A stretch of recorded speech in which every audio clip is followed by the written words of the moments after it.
इस प्रकार से सुखदेव स्वामी की पूजा की और सुखदेव जी श्याम कहने लगे, हे राजन परीक्षित, तंत्र व्रतम नमं तसे विशोत्पत्तमः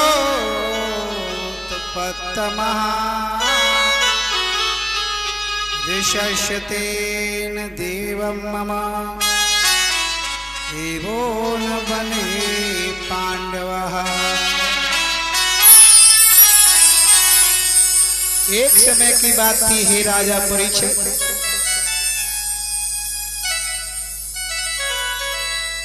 एक बार तेरे बाबाओं को वनवास हो गया। आवाज थोड़ी। जब वनवास हुआ, उस वनवास में एक घटना घटी। जब वन में विचरण कर रहे थे तो घूमते घूमते सुबह से शाम होने लगी।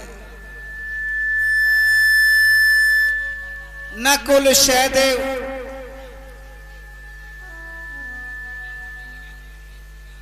छोटे थे, उन्होंने कहा, अरे भाई, भैया धर्मराज, हाँ भैया, हमें तो प्यास लगी है, हमें बहुत जोर से इस वन में घूमते घूमते प्यास लग गई।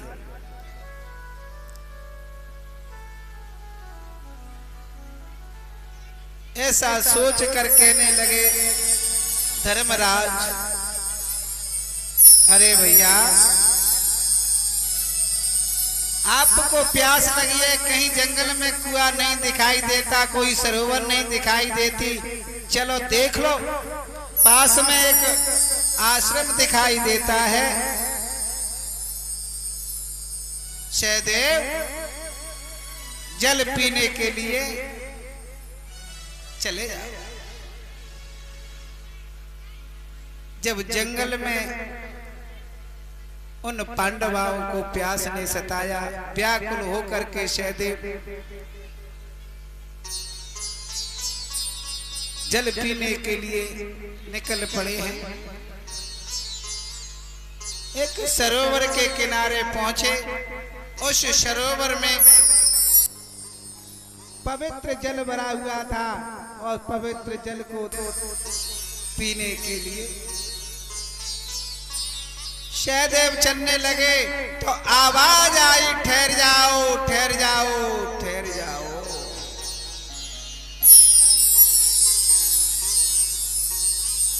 मेरे प्रश्नों का जवाब दे दे, तभी इस जलाशय से पानी पीना, अन्यथा तुम्हारी मृत्यु हो जाएगी, मृत्यु।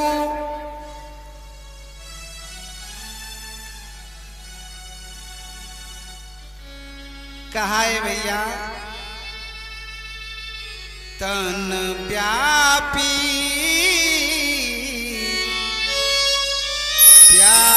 प्यासने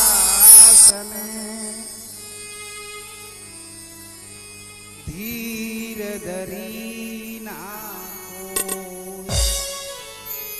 सहदेव ने प्यास के मारे जो आवाज आई उसको नहीं सुना।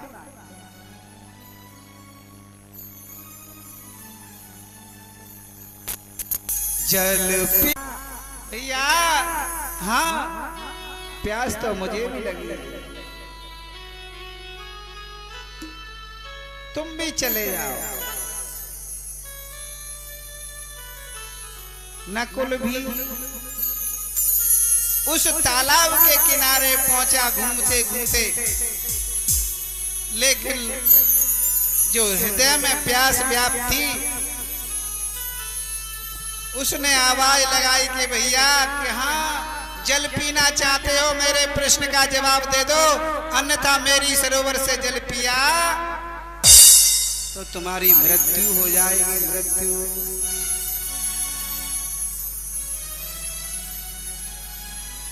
सहदेव तो पहले ही नकुल ने कहा, भैया पहले पानी पी लेने दे, उसके बाद तेरा क्या प्रश्न है उसका जवाब देंगे। हमें प्यास के मारे कुछ नहीं सूझता।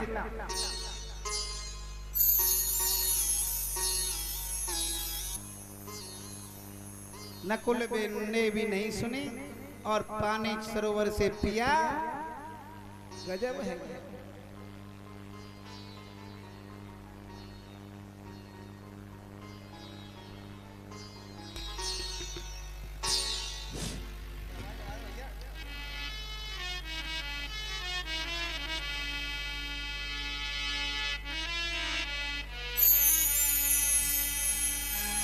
पानी पीते ही लागे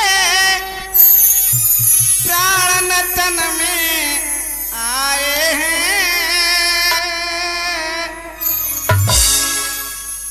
उसी सरोवर के पारी पे अपने ही प्राण गमाए हैं।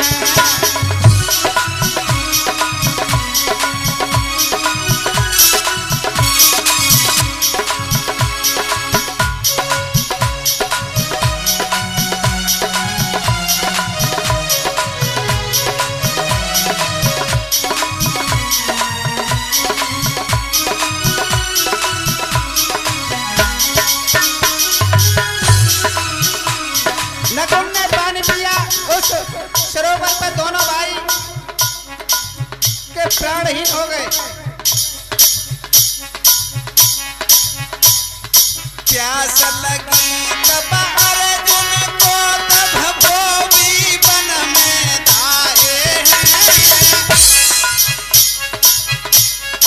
लगी प्यास के मारे भैया बचन उसने पाए हैं।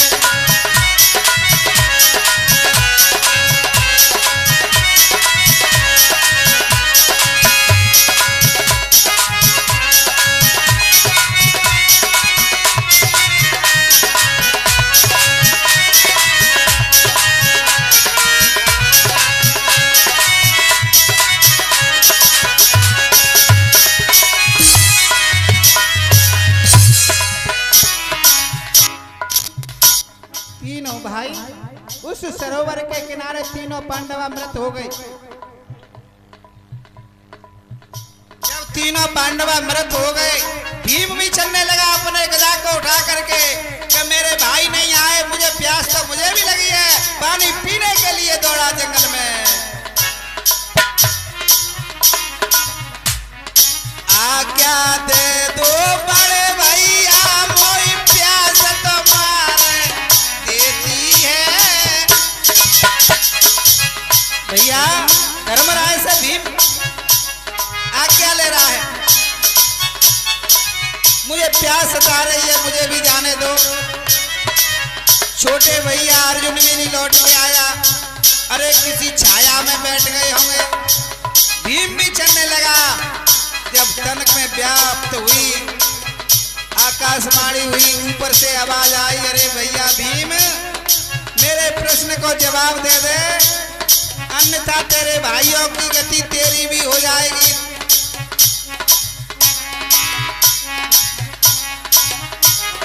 प्यास लगी थी भीमसेन को, कानों से नहीं सुनता भाई, प्राण निकलते हैं प्यासों से, तुझको क्या बताऊं भाई।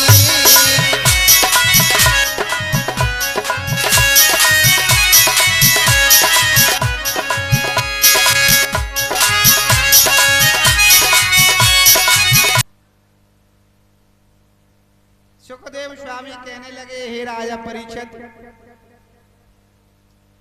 तेरे बाबा उस वन में जाकर के चारों मृत हो गए, एक ने भी बात नहीं सुनी। प्यास ने उनको इतना सताया, किसी की बात सुनने के लिए तैयार नहीं हुई। जब कुछ देर बाद देखा कि मेरे भाई लौट करके नहीं आए, तो धर्मराज युधिष्ठिर चलने लगे। उस वन में घूमते हुए ढूंढते हुए उसी सरोवर के किनारे पहुंचे जहां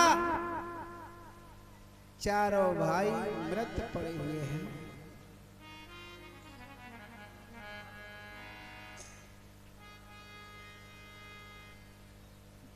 अपने भाइयों को देख करके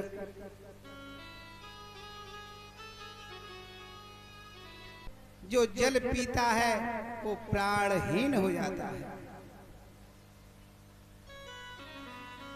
क्या प्रश्न है भैया, बोलो। प्रश्नों को बताने लगे अच्छे महाराज। हे धर्मराज, प्रश्न एक ही है क्या कि इस संसार में आश्चर्य करने की क्या बात है? इस संसार में आश्चर्य की क्या बात है, इसका मुझे उत्तर दे दो। धर्मराज कहने लगे, अरे भैया, मनुष्य जन्म लेता है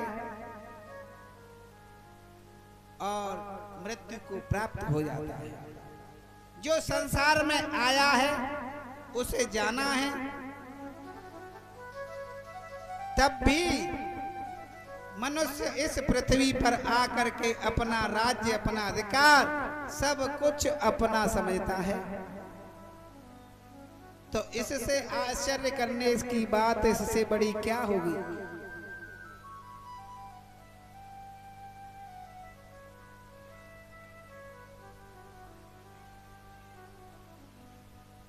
आओ सोचाए गो राजा रंग फकीर, कोई सिंहासन चढ़ चलो, कोई बनो जल्दी। ये यक्षराज इस संसार में जो आया उसको जाना तो पड़ेगा, चाहे राजा हो कि फकीर हो। ये संसार की सबसे बड़ी आश्चर्य की बात है।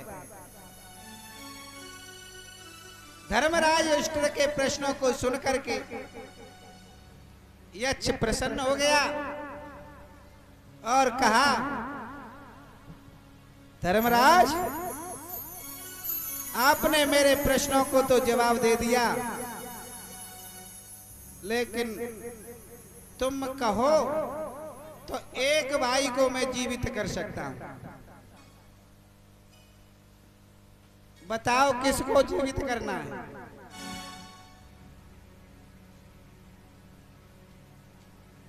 बाड़ी सुन की धर्म की गिद गद तिसल बाड़ी भाई,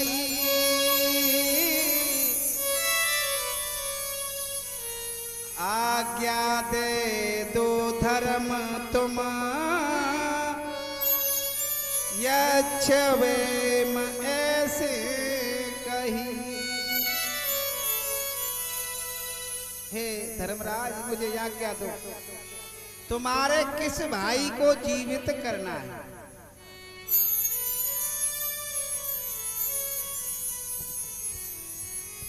धर्मराज ने कहा, मेरे सहदेव को जीवित कर दो। यक्ष ने पूछा, अरे भैया, सहदेव को जीवित कर दें? कि हाँ। तुमने सहदेव को ही क्यों चुना? अरे भीम को इतने 10,000 हाथियों का बल है, इस भीम को भी जिंदा करवा लेते। अरे गांडीव धनुषधारी अर्जुन, तुम्हें अपना बदला लेना है तो इस अर्जुन को भी जीवन दान दिला देते। तुमने ये सहदेव को क्यों चुना? तो धर्मराज युधिष्ठिर ने एक प्यारा सा जवाब दिया।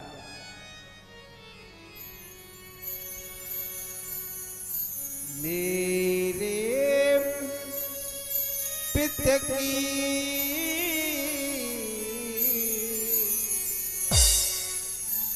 मेरे पिता की दो पत्नी, दोनों के सुत पांच,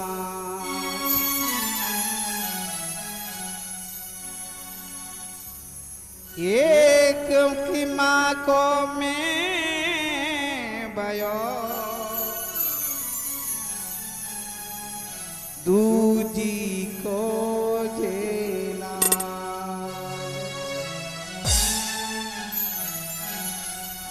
हे अच्छे भगवान, मेरे पिता के दो शादियां की, दो माताएं मेरी थी, दो पत्नियां थी मेरे पिता की, और एक माँ में दो माओं के पुत्र 5 थे, और एक माँ कुंती का पुत्र मैं हूं, और मेरी माद्री का पुत्र सहदेव है। हम एक एक माँ के एक एक पुत्र जीवित रहना चाहते हैं। यक्षराज ने ऐसी बात सुनी तो गदगद हो गया, कहने लगे, अरे भैया धर्मराज, तुम तो धर्मराज ही हो, मैं तुम्हारी सत्य और निष्ठा से बहुत प्रसन्न हूं। जाओ, मैं तुम्हारे 5 भाइयों को जीवित करता हूं। उस यक्ष ने 5 पांडवों को जीवित कर दिया। उस सरोवर में जल पिया और जल पी करके अपने वन की तरफ चले गए। हे राजन परीक्षित,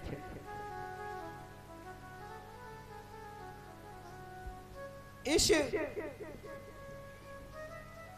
कथा का तात्पर्य ये हुआ, उसने सत्य का पाठ किया, सत्य की लाज रखी, सत्य बोला।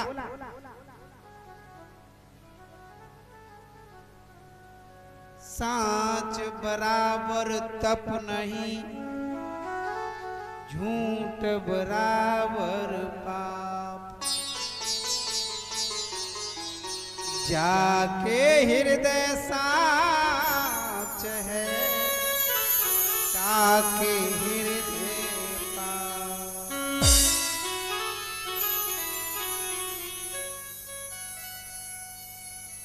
सत्य के बोलने से धर्मराज को ये अपने 4 भाइयों का जीवन दान मिला।